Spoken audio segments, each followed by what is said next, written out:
In the middle of an ordinary neighborhood, on a street where nothing ever seemed out of place, inside a house that should have been safe, something went terribly wrong.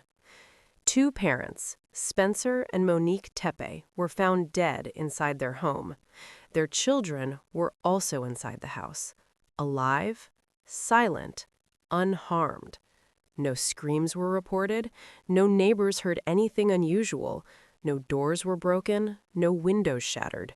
Just a quiet home and a scene that made even seasoned investigators pause. This is the Columbus double homicide. Spencer and Monique Tepe were not people who drew attention.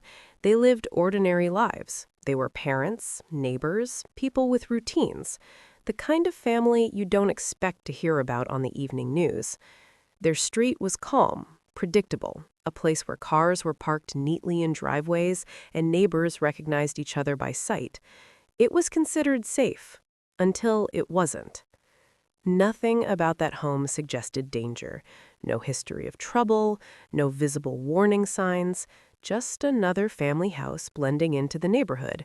And then, without warning, everything changed.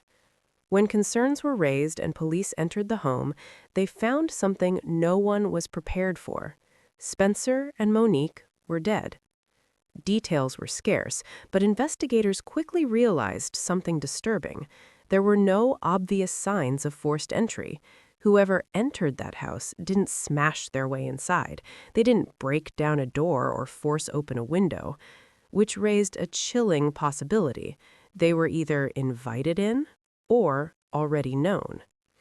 Inside the house, beyond the crime scene itself, were the children, physically unharmed but present, witnesses to something no child should ever experience. Investigators have never publicly detailed what the children may have seen or heard, and for good reason, but their presence alone added a haunting layer to the case. Detectives began working backwards. They reconstructed timelines, reviewed phone records, and tracked movements in and out of the area. Surveillance cameras from nearby homes were examined frame by frame, searching for anything or anyone that didn't belong. A passing car, a figure on the sidewalk, a moment that stood out from an otherwise quiet night. But police released very little information to the public. No suspect was officially named, no motive was confirmed, no clear narrative was offered. Only one phrase repeated again and again. This is an active investigation. For the community, that silence was unsettling. It meant answers existed, but weren't being shared. As news spread, fear began to settle in. Doors were locked earlier than usual. Lights stayed on through the night. Parents held their children a little closer. People who once felt safe now wondered if danger had been closer than they thought. Vigils were held for Spencer and Monique. Candles flickered in the darkness, quiet crowds gathered, searching for comfort and shared grief. And one question echoed through the neighborhood. How could this happen here?